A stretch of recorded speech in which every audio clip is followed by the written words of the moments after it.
Now the Lord is the Spirit, and where the Spirit of the Lord is, there is freedom. What a great message from St. Paul.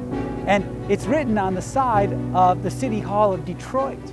This city has been through so much, and yet the Spirit of God, the Spirit of the Lord, has always been with the people of Detroit. In 1805, on June 11th, the whole entire city burned down to the ground. And Father Gabriel Richard was known to say the following words: "We hope for better things. It will arise from the ashes." And it's exactly this Spirit of God, this Holy Spirit, that has brought the people not only through this first fire, but through other difficult times as well.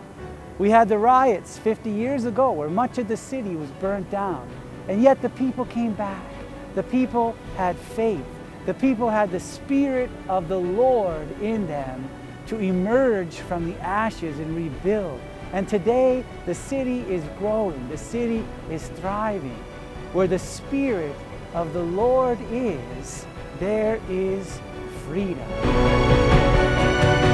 So it's not a coincidence that in this city of Detroit, where the Spirit of the Lord has been working behind the scenes for all of these years, that the Spirit of the Lord has also been working behind the scenes in the Archdiocese of Detroit. Recently, our Archbishop, Alan Vigneron, he initiated a process of discerning and praying for guidance of the Holy Spirit. Representatives from all corners of the Archdiocese, clergy, religious, and lay people gathered to pray and reflect together on what will make the church in Southeast Michigan a joyful band of missionary disciples. The Synod was the ignition spark that is to set the Archdiocese ablaze. Its goal was nothing less than a radical overhaul of the church in Detroit.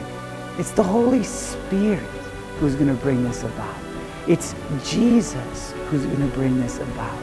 It's God working in us and through us that's going to bring about this radical change in our church.